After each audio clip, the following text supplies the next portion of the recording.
नमस्ते दोस्तों, एक बड़ी खबर सामने आई है कि प्रधानमंत्री नरेंद्र मोदी ने बीजेपी सांसदों की मीटिंग बुलाई है और कल सुबह 8:30 बजे उनके साथ नाश्ता पर बातचीत होगी। चाय की चुस्कियों के बीच बिहार के सियासत की दिशा और दशा तय होने वाली है। इधर यह खबर आई और यहीं बिहार की सियासत में हलचल और अटकल तेज हो गई। कि अटकलें इस बात की कि क्या जो खबरें शुरू हुई हैं नित्यानंद राय और बिहार के मुख्यमंत्री नीतीश कुमार के मुलाकात के बाद, क्या बिहार में सत्ता परिवर्तन होने वाला है? सरकार एनडीए की ही हो लेकिन सीएम बदल जाए, क्या यह मुमकिन है? कल हमने एक तथ्यपरक बातें आपसे की थी। कई नेताओं ने इसे जो है आधारहीन बताया, लेकिन जो अंदरूनी समाचार खबरें मिल रही हैं उस खबरों पर अगर यकीन करें तो स्थिति कुछ बदलने सी वाली है। और ऐसा माना जा रहा है कि बिहार में नीतीश कुमार अब अपने राजनीतिक सफर के अंतिम दौर से गुजर रहे हैं। बिहार दिवस एक भव्य आयोजन शायद उनके लिए विदाई समारोह के रूप में देखा जा सकता है, क्योंकि चर्चा तो यह तेज है कि राष्ट्रपति या उपराष्ट्रपति के पद पर नीतीश कुमार अपनी हिस्सेदारी चाहते हैं, लेकिन उपराष्ट्रपति बनकर के जो है वो राज्यसभा में मंच संचालन करेंगे, ये उम्मीद तो कम ही है। तो ऐसी परिस्थिति में राष्ट्रपति सर्वोच्च पद और सम्मान सब कुछ मिलने वाला है, वो रास्ता तय हो सकता है। क्योंकि सांसदों की बैठक बुलाने का मकसद जरा ध्यान से समझिए। बिहार में अभी भाजपा के 74 विधायक हैं, एक विधायक और बढ़ जाएंगे अगर ये बोचहा विधानसभा उपचुनाव में बाजी जो है बीजेपी के हाथ में आ जाती है तो पूरा खेल जो है पलटना है। 75 विधायक हो जाएंगे और नीतीश कुमार को यह दिखाना है कि आप हमारे साथ बने रहिए, हम आपको वहां तक पहुंचाएंगे जो आप चाहते हैं और केंद्र में आपकी हिस्सेदारी बढ़ा सकते हैं। ऑफर जैसे आरसीपी सिंह को मंत्री बनाया गया और फिर एक पशुपति पारस को नीतीश कुमार की जिद पर जो है वहां पर जगह दे दी गई, लेकिन ललन सिंह नाराज थे। क्या ललन सिंह को खुश करते हुए वहां पर उन्हें भी केंद्र में मंत्री बनाया जा सकता है? कई ऐसे घटनाक्रम हैं जिसपे बहुत ध्यान देना है। अभी देखिए कि नित्यानंद राय के नाम पर लगभग सहमति बन चुकी है और यह माना जा रहा है कि बिहार में अगले सीएम कोई है। बीजेपी की अगर फेस की बात करें तो नित्यानंद राय ही दिखाई पड़ते हैं। तो ऐसे परिस्थिति में नित्यानंद राय के लिए क्या नीतीश कुमार ने रास्ता दे दिया है? कल प्रधानमंत्री जब सांसदों की बैठक लेंगे तो उसमें यह भी तय करेंगे कि नित्यानंद राय पर आपकी राय एक राय है कि नहीं। इसके साथ ही साथ एक सांसद के जिम्मे में कई विधानसभा के क्षेत्र आ जाते हैं। हर एक सांसदों को टास्क दिया जाएगा कि उनके मूड को समझें, उनके राय को समझें कि इस पर क्या स्थिति बनती है, नित्यानंद राय पर सहमति बनेगी कि नहीं बनेगी। संभावित चर्चाओं की मैं बात कर रहा हूं, तो प्रधानमंत्री के मन की बात क्या होती है वो तो मन की बात में ही समझ सकते हैं, लेकिन जो सियासी अटकलें अभी बिहार के लिए चल रही हैं उसको अगर समझने की कोशिश की जाए तो अचानक से इस तरह की बैठकें तभी बुलाई जाती हैं या तो चुनाव की जीत के बाद, सरकार के गठन से पहले, सरकार के गठन के तुरंत बाद इस तरह की बैठक होती है जिसमें से प्रधानमंत्री सांसदों को बुलाते हैं और फिर उनसे बात करते हैं।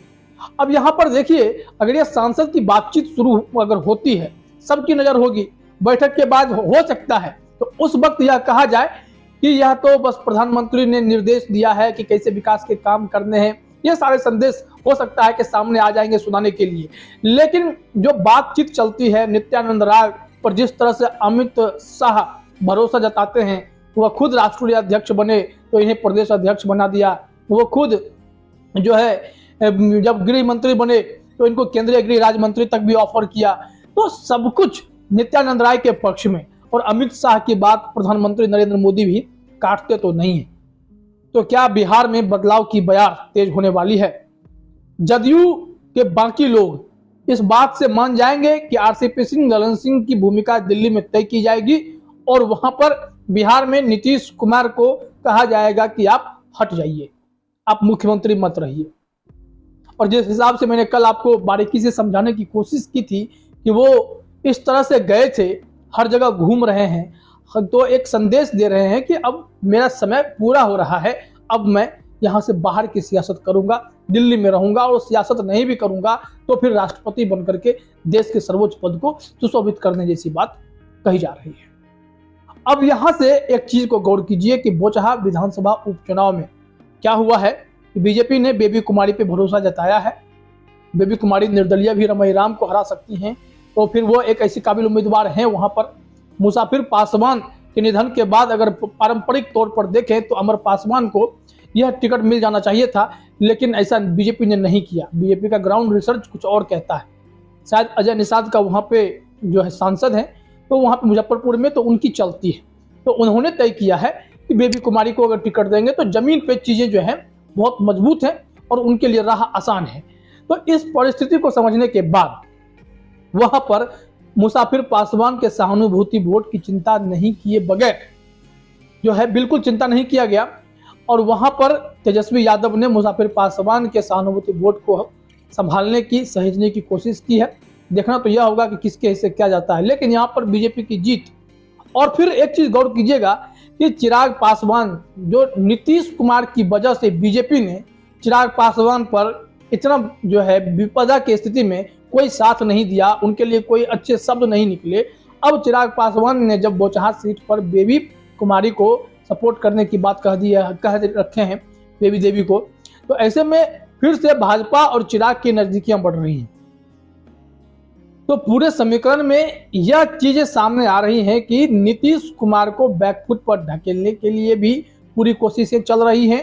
इसके साथ ही साथ जब सांसदों की बैठक हो जाएगी, बैठक के बाद यह तय हो जाएगा कि हाँ, नित्यानंद राय को आगे किया जा सकता है। वैसे चेहरे कई आ जाते हैं, गिरिराज सिंह, रविशंकर प्रसाद, ऐसे नाम आपको दिखेंगे, आरके सिंह, जो बड़े चेहरे हैं, लेकिन अश्विनी चौबे, इन सब चीजों पर, लेकिन ये सब अब जो है एक उम्र पार कर रहे हैं और नित्यानंद राय की उम्र उतनी नहीं है। नित्यानंद राय काफी पढ़े लिखे भी हैं और फिर वो कहा जाता है कि IITian भी हैं, जहां तक मेरी जानकारी है। तो नित्यानंद राय पर मुहर लगाने में केंद्रीय नेतृत्व पीछे नहीं हटेगा। खबर यह भी आई कि जिस हिसाब से नीतीश कुमार विधान सभा में विजय सिन्हा पर भड़के, उससे बीजेपी केंद्रीय नेतृत्व खुश नहीं था। शायद केंद्र का ही संदेश लेकर के नित्यानंद राय भी वहां गए थे, नीतीश कुमार से मिले थे, गुलदस्ता के जरिए दोनों एक दूसरे से मिले, लेकिन स्थिति यही कहती है कि वहां पर कुछ चीजें सहमति के लिए बनाई गई हैं कि सहमति है कि नहीं नीतीश कुमार की। नित्यानंद राय के साथ मुलाकात के बाद शायद वो टिप्स, वो मार्गदर्शन भी मिल गया होगा, अगर गठबंधन का सामंजस्य रहता है तो। बहरहाल पूरी स्थिति यह है कि बिहार में अभी बड़ा सियासी उलटफेर देखने को मिल सकता है और प्रधानमंत्री नरेंद्र मोदी इस बैठक के बाद अपना संदेश जेपी नड्डा को, अमित शाह को और फिर बिहार के उन तमाम दिग्गज नेताओं को भेज देंगे, जिसमें शायद यही तय होगा कि नित्यानंद राय को गद्दी सौंप दी जाए और नीतीश कुमार के लिए कोई बड़ा रास्ता निकाला जाए जो सीधे दिल्ली में उन्हें खामोश रखे। क्योंकि अगर वो किसी भूमिका में चले जाते हैं, एक्टिव पॉलिटिक्स में चले जाते हैं, तब फिर वहां पर वो ऐसे समाजवादी नेता हैं जिनके ऊपर जो है वो कठोर से कठोर निर्णय भी ले सकते हैं, कभी कुछ बोल भी सकते हैं। तो बीजेपी कभी ऐसा नहीं चाहेगी कि नीतीश कुमार को उस तरह खुला छोड़ें जिससे नीतीश कुमार फिर से एक्टिव होकर के बीजेपी के खिलाफ ही बिगुल फूंक दें। क्योंकि नीतीश कुमार के बारे में कहा जाता है, लालू प्रसाद यादव कहते हैं कि पेट में ही दांत है। तो पेट में ही दांत है तो कब क्या करेंगे कोई समझ नहीं पाता है। जब लालू प्रसाद यादव नहीं समझ पाते हैं तो कौन समझ पाएगा। बहरहाल पूरी चीजों को जरा देख लीजिए, क्या बिहार में नित्यानंद राय के लिए रास्ता तैयार किया जा रहा है। भाजपा सांसदों की बैठक के साथ यह तय होगा कि आप विधानसभा क्षेत्रों में विधायकों के मूड को समझिए। मूड को समझने के बाद आप एक राय बनाकर बताइए कि क्या बिहार में सीएम फेस बदल देने का वक्त आ गया है। जिस हिसाब से नीतीश कुमार चौतरफा आलोचना झेल रहे हैं शराबबंदी के मुद्दे पर, या फिर अन्य लॉ एंड ऑर्डर की व्यवस्था पर, या फिर भाजपा के साथ बहस पर, और फिर अपने डायलॉग कि मैं तो मुख्यमंत्री बनना नहीं चाहता था, इन तमाम मुद्दों को, कड़ियों को जोड़िए तो नीतीश कुमार वाकई तैयार हैं अपना पद छोड़ देने के लिए, कुर्सी छोड़ देने के लिए, और नित्यानंद राय के जरिए बीजेपी नई कथा लिखेगी। तो इस चीज को समझें, नित्यानंद राय कोई उस तरह के फेस नहीं है जो बगावत करें। वो दिल्ली से ऑपरेट हो सकते हैं, और भाजपा अक्सर राज्यों में ऐसे ही मुख्यमंत्री का चुनाव करती है जो दिल्ली से ऑपरेट हों, योगी आदित्यनाथ को छोड़ दिया जाए तो फिर ऐसे परिस्थिति में बिहार में बड़े बदलाव की आशंका जताई जा रही है। इंतजार करना होगा कि इस बैठक में क्या नतीजा निकल के आता है और फिर संदेश बिहार के नेताओं के लिए प्रधानमंत्री की ओर से क्या आता है। इंतजार कीजिए। बहुत बहुत धन्यवाद। और भी ऐसी खबरों के लिए हमारे चैनल को सब्सक्राइब कर लें। अगर आपको ये वीडियो पसंद आया हो तो इसे लाइक करें, शेयर करें। धन्यवाद।